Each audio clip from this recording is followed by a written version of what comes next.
자, 서간도에 가서 이국노 선생께서 서간도 회의년에 도착해가지고, 그런데 밀양 출신의 윤세국 선생님이 거기서 학교를 세워가지고 학생들을 가르치고 있었어요. 그래서 이국노 선생께서도 동창학교의 선생님이 돼가지고 여기에 이제 계시면서 독립군을 양성합니다. 또 민족 종교 대종교라고 했어요. 일제 시기에 김자진 장군이나 홍범도 장군, 신규식 선생 이런 분들이 다 믿었던 종교가 뭐냐? 대종교가 있어요. 한군을 중심으로 해서 한군을 믿어서 주권을 되찾는 종교가 바로 대종교가 있어요. 그 다음에 또 선변희 선생 같은 분이 믿었던 종교가, 민족 종교가 동학천도교가 있어요. 그래서 그쪽에 계신 분들이 독립운동을 많이 했고, 대종교를 믿는 분들이 독립운동을 많이 했어요. 여기에도 입혀 있어요. 이 윤세록 선생님께서는 대종교의 세 번째 교주가 되신 분이에요. 독립군 소원을 받았어요. 윤세록 선생은 14년에 신채호 단지 신채호 선생님도 만났습니다. 이국노 선생이. 또 박은식 선생님, 2대 대한민국 임시정부 대통령을 지냈던 박은식 선생도 만났습니다. 애들을 가르치면서. 자, 그러면서 이국노 선생이 15년에는 백산학교에서 또 학생들을 가르쳤어요. 만주지역에서. 그러면서 이분이 나라를 되찾으려면은 가장 직접적인 효과가 나는 투쟁은 뭐냐면은 총칼을 들고서 적들을 몰아내는 겁니다. 그래서 저기 보세요. 홍범도 장군 들어보셨죠? 네. 봉오동 청산리 전투에 요즘에는 TV에도 나오고 있습니다. 이 홍범도가 사격이 대단했답니다. 홍범도 이진용이 조직한 15년에 이 독립운동 단체 이름이 동물을 잡는 것 같아요. 근데 사실은 일본의 적들을 다 일본군을 잡는 독립운동 단체 포수단에 들어갔어요. 이국노 선생님. 그래서 독립군으로 활동했습니다. 항일 무장투쟁에서 시작했어요. 처음에는 1910년대는. 그러다가 이제 10년대 중반에는 더 큰 데서 공부를 해야 되겠다 해서 이제 상하이로 갑니다. 이국노 선생님께서는 처음에는 15년, 16년에는 모스크바를 가서 군사학을 공부할 생각도 했는데 1차 세계대전이 터져가지고 돌아왔어요. 그래서 이분이 이 15년에는 항일 무장투쟁에도 참여를 했다. 이 안희재 선생님의 모습이 보입니다. 이 의령 출신의 이분이 안희재 선생님입니다. 이분도 이 감옥에서 후유증으로 돌아 백산 선생님 있죠? 이분이 김구 선생님에게 사업을 해서 번 돈을 대단히 많이 냈답니다. 정말 훌륭하신 분. 그러니까 나라를 되찾는 데는 직접 자기가 총칼을 들고 싸우는 것만이 독립운동이 아니에요. 그 독립운동 하신 분에게 돈을 내주신 분들도 독립운동이에요. 이따 보면은 나올 겁니다. 일제는 우리말 사전을 편찬하는데 돈 낸 사람들이 아주 재질이 나쁘다. 그래서 징역 2년씩을 다 때렸어요. 일제 검사나 경찰들 수준이 절대 낮지 않습니다. 그러니까 돈을 내는 것도 독립운동이라는 거죠. 그 다음에 외교투쟁, 폭탄을 던지는 의열투쟁, 이국노 선생 같은 우리 말고를 지키는 문화투쟁, 언어독립투쟁이 있는 겁니다. 제일 나쁜 게 뭐냐? 적들의 편에 서서 우리 민족을 괴롭히는 매국노 활동하는 거예요. 이거는 절대로 해서는 안 돼요. 자, 그러면 중국에 가셔가지고 이국노 선생님께서 아주 젊은 시절입니다. 상하이에 갔어요. 16년에는. 20년까지는 상하이에서 계셨어요. 우리 3.1운동의 결과로 김구 선생님을 중심으로 해서 안창호 선생님이 상하이에 1919년 4월 11일 날 대한민국 임시정부를 세웠죠. 이걸 알았습니다. 상하이에 있을 때 이런 것을. 그래서 대학에서 이 둥제대학이라고 바로 상하이에 있는 이 독일인이 경영을 하는 그런 대학이었어요. 여기에 다닙니다. 그래서 이 독일어를 공부를 했어요. 여기에서는 주로 공과대학을 다녔는데 여기에는 자기가 이제 취미가 안 맞아서 박사과정 들어갈 때는 공과 공부를 계속 하지 않습니다. 이러면서 어떤 간에 임시정부가 세워지니까 임시정부를 도와주는 그 일을 했어요. 뭐 상하이 그 유학생 총무가 되면서 굉장히 적극적인 분이셨어요. 그래서 저는 지금 보세요. 유럽 EU를 자주우지하고 있는 나라가 어느 나라죠? 독일입니다. 근데 독일의 수상이 누구죠? 남자입니까? 여성입니까? 여성이죠. 메르켈 총리 보세요. 얼마나 야무집니까? 그러니까 지금은 예전과는 완전히 달라졌어요. 얼마든지 여성들이 저도 딸이 있습니다만은 자기 능력을 얼마든지 발휘해야 됩니다. 전혀 지금 다른 세상입니다. 훨씬 저는 여성들이 그 엄마 리더십 부드러운 통치를 할 수 있다고 볼 수 있어요. 여성들이 정치를 잘할 경우에 하여튼 그 임시정부를 지원을 하는 활동을 하시다가 이분이 베이징에서도 있고 공부를 더 해봐야 되겠다. 공부를 제대로 해야만 조국을 되찾을 수 있겠다. 그런 생각을 했어요. 그 무렵에 이분이 다녔던 학교입니다. 동제대학, 풍제대학의 모습입니다. 대학입니다. 이 상하이에 있었던.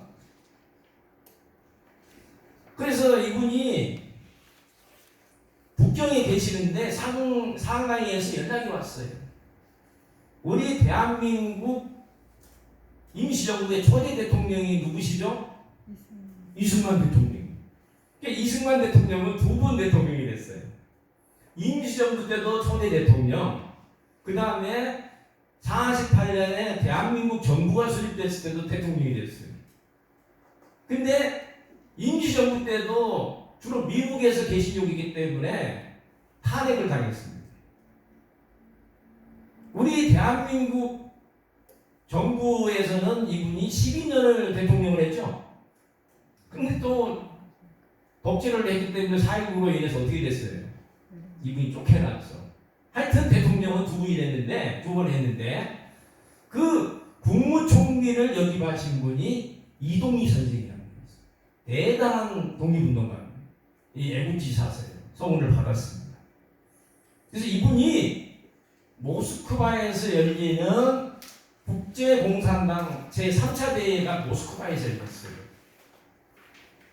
이동희 선생이 모스크바로 갈 때 독일 말을 잘하고 영어를 하는 이국노를 데리고 가. 그 통역을 해줘요. 경호도 하면서. 이국노 스님이 굉장히 잘났으니까 이렇게 뽑혔겠죠.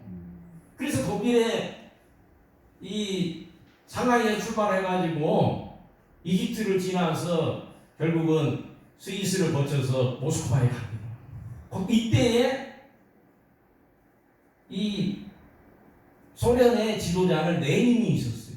그 레닌하고 이동희 선생이 그 토론회를 할 때 옆에서 통역을 해줬어요. 레닌의 얼굴도 직접 봤어요. 자, 그러면서 이동희 선생은 다시 중국으로 가시고 이국노 선생은 모스크바에서 나는 공부를 유럽에서 더 해야 되겠다. 그래서 선생님하고 헤어지고 베를린으로 들어갔어요. 독일로 들어갔어요. 그래서 헤어질 때 또 이런 얘기를 했대요. 이동희 선생이 젊은 청년에게 자기가 가지고 있는 망원경 사진기를 선물을 했대요. 얼마나 그때는 기획이었어요. 근데 나중에 이동희 선생님이 주신 사진기하고 망원경을 사전 만들면서 사전 편집자들이 월급을 줘야 되겠죠. 돈이 없어요. 그래서 전당포에 맡겼다가 돈을 대갚지 못해서 다 그냥 압수당했어요. 그런 얘기도 나와요. 자기는 어쨌든 간에 평생 독립운동을 해야 되겠다, 선생님 하고 독일로 갔어요. 그래서 22년에서 27년간 베를린 대학에 가서 경제학을 주전공을 했어요. 경제학 박사를 받았어요. 제가 그 박사 논문을 봤습니다. 독일 말로 쓰여져 있고 아주 지도 교수가 최고의 논문이다 이렇게 표현을 합니다. 그런데 이분은 경제학 박사를 받았는데 이 분야로 활동하지 않고 이분은 언어학을 부전공을 했어요. 이게 이국노 선생님의 운명을 바꿨어요. 독일에서 이국노 선생님이 언어학을 부전공을 하면서 일본이 모델로 하고 있는 독일을 연구했어요. 또 영국을 연구했어요. 이 세 나라, 일본은 똑같이 위편구주제 국가죠. 왕이 있고 정치는 의회에서 하는 체제입니다. 또 영국이 아일랜드를 수백 년 지배하면서 아일랜드 사람들이 쓰는 말을 쓰겠어요? 없애겠어요? 없앴습니다. 항상 강대국은 약속을 전명하면은 말과 글을 뺏고 역사를 뺏는 겁니다. 수학 교과나 무슨 다른 물리, 화학 교과 뭐 그대로 유지합니다. 독일이 폴란드를 쳐들어갔을 때 독일 말을 쓰도록 강요했어요. 이거를 보면서 이국노 선생님께서 일본 제국이 독일하고 영국을 모델로 삼고 있다면 필연적으로 말과 글을 일본 제국에서도 우리 민족이 사용하는 말과 글을 뺐을 것이다. 그런 생각을 했대요. 그래서 자기는 말과 글을 지켜야 돼요. 그래서 귀국을 하면서 영국에서 같은 의령 출신인 신성모 장관이라고 있습니다. 우리 그 이승만 정권 때 국방부 장관을 임명했던 분이에요. 하여튼 같은 고향 출신인데 신성모 씨도 만나고 그 다음에 아우성 박사도 만났어요. 그래서 같이 사진도 찍고 그래서 영국에서 배를 타고 미국을 거쳐서 미국의 뉴욕에서 샌프란시스코를 횡단을 해서 일본을 거쳐서 1929년에 우리나라로 귀국을 했어요. 그러면서 42년에 감옥 갈 때까지 어느 독립운동을 하신 분이에요. 자, 여기 보면은 이 사진이 한 장이 있죠. 제가 한 몇 년 전에 베를린 대학을 가봤어요. 이 동상이 그대로 있었어요. 저 동상이 있더라고요. 동베를린 지역에 있어요. 독일은 동일했죠? 이 동상이 그대로 있었어요. 이 가운데 있는 분이 이국노 박사, 왼쪽이 신성모. 이분이 아주 그 해군 대학에 다니고 항해사였어요. 나중에 국방부 장관 했다겠죠. 오른쪽이 그 안호상 선생님, 문교부 장관을 했던 분이에요. 아주 우령의 인물들이에요. 예? 독일에서 베를린 대학을 다니면서도 이국노 선생께서는 보세요. 망주에서 독립운동했고 상하이에서 독립운동하고 또 유럽에서 독립운동하고 기국에서는 국내에서 독립운동하는 겁니다. 이게 얼마나 일관되게 사람이 살아가고 있잖아요. 그래서 23년에는 관동 대지진이라는 것이 일본에서 터졌어요. 그래서 많은 사람이 지진이 났으니까 일본에서 죽었어요. 근데 이 사람이 많이 죽게 한 것은 누구 책임이다? 조선인들 책임이다. 뒤집어 씌웠어요. 그래서 6천 명이 학살당했어요. 이 관동 대지진입니다. 23년 터진. 이 소식을 이 애국지사 하셨던 이국노 선생님께서 아셔가지고 제독 한인대를 개최해가지고 일본을 규탄하는 그런 대회를 열었어요. 글을 써서 발표합니다. 굉장히 용감한 거죠. 27년에는 세계, 이게 박사과정 다닐 때입니다. 세계 피압박 민족대표 조선대표 단장으로 또 갔어요. 여러 선생님들 이 세계 피압박 민족대에 같이 갔던 분 중에 압록강을 흐른다 이미력 선생이라고 들어봤어요? 이 같이 갔어요. 그런 분이 있어요. 예, 대단한 분이셨잖아요. 그 다음에 이분이 경제학을 전공했는데 언어학을 부전공을 하면서 또 우리 역사를 5천년 역사를 연구했어요. 그래서 우리 조선의 독립운동과 일제의 침략 정책이라는 역사 책을 또 썼어요. 독일어로 썼어요. 제가 이 책을 발견해서 나중에 작은 논문을 학술 논문으로 발표했어요. 대단하신 분이었어요. 책을 역사책을 2권 썼어요. 일본 제국주의에 대항하는 우리 조선의 독립투쟁 24년, 27년 아주 정열적인 사람이었어요. 이때는 이제 총각 시절이죠. 이게 이 조선에 대한 일제의 포갑 정치 이게 독일말로 이렇게 쓰여져 있습니다. 여기 보면은 우리 코리아라고 돼 있죠. 그래서 관동 대지진 때 일제가 죄 없는 우리 조선인들을 학살하는 것은 있을 수 없는 일이다. 이 아주 선전문을 썼어요. 이 자료가 남아 있었어요. 이 선전문에 여기 제일 밑에 있으면 리꼬르라고 썼어요. 이 이국노의 친필 서명이 돼 있어요.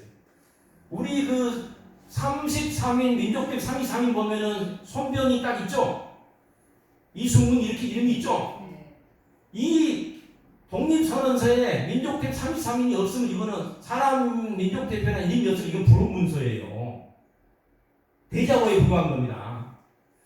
나는 일제가 반드시 물러나야 된다 라고 독립선언서를 쓰고 서명했잖아요. 그러니까 33일은 다 감옥에 갔어요, 안 갔어요? 그날 바로 갔죠. 죽기를 각오하고 서명하는 겁니다. 그러니까 그분들이 훌륭하신 거죠. 리꼬르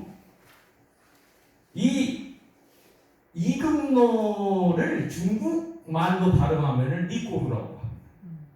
네, 리꼬르. 리꼬르라는 말을 썼어요. 그래서 이 리꼬르 때문에 나중에 이국노 선생님 호가 고루가 됩니다. 고루 이국노 이렇게 보기도 하고, 그 다음에 이분은 정열적인 사나이였기 때문에 물불을 가리지 않았죠. 그래서 호가 물불이 보였어요. 최현배 선생님은 외솔, 항구로 나는 외로운 변절하지 않는 소나무가 되겠다. 근데 더 적극적인 사람은 물불을 가리지 않고 하는 거죠. 그래서 이게 세계 피압박 민족대에 갔어요. 제일 오른쪽에 이국노 박사. 아마 그 다음에 여기에 두 번째 분이 임미륵 선생, 이런 분이 있고, 또 김범능이라는 분이 있습니다. 동국대 총장까지신 문교부장관했던 김범능, 이런 분들이 다 세계 피압박 민족대에 갔어요. 그 다음에 독일어로 쓰인 아까 얘기했던 역사책 있죠? 단군 조선부터 그냥 쫙 설명하고 있습니다. 우리는 절대 일본 제국에게 식민지를 질 수 없다. 우리는 반드시 독립할 것이다. 독립운동에 대해서 항상 있었습니다. 그 다음에 박사학위를 바꿔서 또 쓴 책이 또 썼어요. 또 한 권의 책을 썼습니다. 여기 보면 코리아라고 돼 있죠. 우리 태극기가 돼 있죠. 얼마나 대단하시면 이렇게 우리 코리아를 보이고 일본이 보이잖아요. 이런 책을 냈어요. 독일에서 출판했습니다. 제가 이 책도 원본을 봤어요. 정말 아주 가슴이 뛰었습니다. 여기에 보면은 27년까지, 그래서 3.1 독립운동, 그 다음에 여러 선생님들이 아는 그 영화 밀정이나 그 영화에 보면은 전설적인 독립운동가가 약산 김원봉이라고 있죠. 의열단원들이 또 활동한 내용이 많습니다. 그 내용도 여기 이 책에 보면 상세히 나와요. 이거를 어떻게 독일에 계시면서 다 아는가? 제가 깜짝 놀랐어요. 그만큼 우리 민족에 대한 사랑이 있었던 거죠. 그러면 이제 이분이 27년에 박사학위를 받고 아까 제가 얘기했죠. 미국을 거쳐서 일본을 거쳐서 부산에 들어왔어요. 29년 2월에 들어와서 4월달에 조선어 연구회에 가입했어요. 언어 독립운동을 하기 위해서. 그런데 이분이 미국에서 강연을 할 때 우리 동포들 앞에서 이런 말을 했답니다. 북어라고 하는 것은 민족의 생명이야. 근데 일제시기 국어는 무슨 말이죠? 우리가 나라가 뺏겼으니까 일본어가 국어입니다. 국사는 일본사가 국사예요. 그러니까 식민지가 절대 돼서는 안 되는 겁니다. 네.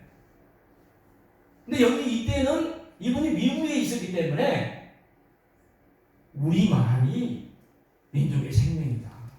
그러기 위해서는 국어사전을 만들어야 돼요. 세종대왕께서는 대단히 잘하신 일이 28장에 뭘 만들었죠? 우리 문자, 훈민정음 한글을 만드셨죠? 어마어마한 일이죠. 이 한글 때문에 지금 문맹률이 제로가 됐어요. 국민들의 지적 수준이 엄청 올라가고 교육이 의무교육이 되면서 지금 우리가 선진국에 들어간 겁니다. 지금 방탄소년단들을 보면은 영어하고 우리말을 같이 섞어서 노래를 부르죠. 그러니까 외국에 있는 젊은이들이 방탄의 그 젊은이들이 사용하는 한국어를 배워야 되겠다. 한글을 배우는 지금 서풍이 일어나고 있어요. 이렇게 말과 글은 중요한 겁니다. 그런데 세종대왕이나 우리가 존경하는 태계 선생님이나 율곡 선생님이나 다산 정약용이나 연암 박지원도 하지 못한 게 있어요. 국어사전을 만들지 못했습니다. 맞춤법을 통일하지 못했습니다. 여러 선생님들 조선 후기에 나온 춘향전, 토끼전, 잔화전이라는 한글 소설이 있어요. 여기 보면은 가로쓰기로 돼 있어요, 세로로 돼 있어요. 세로로 편집이 되고 띄어쓰기가 돼 있습니까, 안 됐습니까? 띄어쓰기가 안 돼 있어요. 그럼 아버지 가방 이 가방에 들어간다 할 때 그것도 다 다르죠. 띄어쓰기가 안 되면 어떻게 읽어야 할지, 그렇죠? 띄어쓰기를 하고 그 다음에 받침이 통일하면 됐어요. 그런 일을 이제 하는 겁니다. 국어 사전을 펼쳐나. 근데 우리 정부가 대한제국 정부가 국어 사전을 만들어내지 못했어요. 그러다가 식민지가 됐어요. 그러니까 우리 민간인들이 우리 애국지사들이 우리 말 어휘를 전부 긁어 모았더니 한 16만 어휘를 긁어 모았어요. 그래서 말 모의가 된 겁니다. 거기에 뜻풀이를 한 게 이제 사전이 나와요. 그게 바로 조선어 대사전이 나오려고 하니까 일제가 우리 민족을 영구히 없애려면 사전도 만들어서는 안 되고 조선말을 써서는 안 되죠. 그래서 탄압하는 겁니다. 그래서 이분은 순 한글로만 써야 된다. 얼마나 생각자면 모르겠어요. 벌써 28년에 이런 생각을 했어요. 우리 그런 가로로 써야 된다. 우리 눈이 세로로 돼 있어요, 가로로 돼 있어요. 가로로 돼 있죠. 또 영문 같은 경우도 전부 가로 쓰기로 돼 있죠. 가로짜기로. 훨씬 속도가 빠르죠. 그래서 나는 동포들 앞에서 그때 미국에서 나는 언어 독립운동에 전승해야 되겠다. 근데 이 자료는 일제에게 걸리지 않았어요. 그래서 귀국을 합니다. 이게 제가 신한민보에서 발견한 자료예요. 이 자료를 학자들은 끊임없이 찾아야 돼요. 근데 정말 제가 이분을 연구하면서 뭔가 도와주신 것 같았어요. 이 신한민보에 봤더니 28년에 저기 보면은 국어가 민족의 생명이다. 가장 급한 문제다. 그래서 이국노 박사가 강의한 내용을 여기에 전부 다 기자가 써놨어요. 아까 얘기했던 국어 사전을 편찬해야 된다. 가로로 써야 된다. 그 다음에 한글 전용을 해야 된다. 지금 예를 들어 우리가 문자를 댓글을 보낼 때 이게 한글로 쓰고 한자로 쓴다면 빠르게 써야 느리겠어요. 우리 한글은 그냥 초스피드로 가죠. 우리 민족을 이길 수 없어요. 영문도 안 돼. 이게 타자에서. 우리가 그래서 세종대왕이 세계적인 사학이죠. 그래서 이분이 바로 우리 말과 글을 지켜야 됩니다. 일제는 말글 모수리하고 성과 이름도 뺏어갔잖아요. 이게 민족을 말살시키는 거예요. 왜 일본 말을 우리 식민지가 되는 우리 민족이 일본 말을 써야만이 일본인을 만들어서 징용 징병에 끌고 가서 부려먹을 수 있어요, 없어요? 있는 겁니다. 그래서 말글을 말살하는 정책을 쓰는 겁니다. 우리만 말살 정책을 쓰는 거죠. 그래서 이분은 29년에 오시자마자 활동가이기 때문에 108명을 서울에서 모아가지고 조선어 사전 편찬회를 조직했어요. 이분이 이원장이 되는 겁니다. 이 일제 시기에는 일본어가 국어예요. 국어 상용이라고 됐잖아요. 여기서 말한 국어는 일본어를 항상 우리 민족이 써야 된다. 얼마나 이 비극입니까 이게. 그래서 이분이 우리 말과 글을 정리하고 통일하려면 무슨 제대로 된 학술단체가 있어야 돼요. 그래서 주시경의 제자들이 만드는 조선어 연구보다도 더 나은 단체로 나가야 된다. 그래서 학회 이름을 조선어 연구회에서 이분이 조선어 학회로 바꿨어요.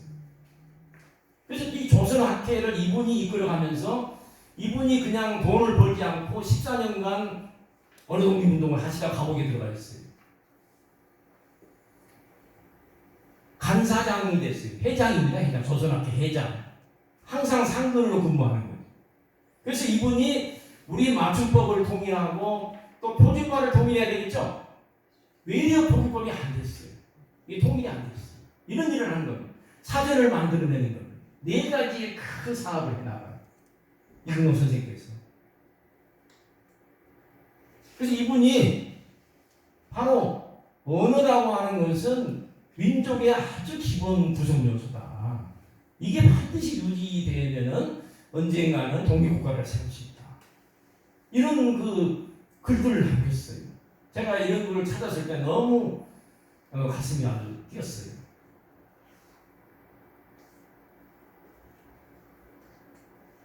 자, 보세요. 이분이 이제 민족어, 국어는 일본어가 됐지만 언젠가는 조국을 되찾았을 때 국어 규범으로 써야 돼요.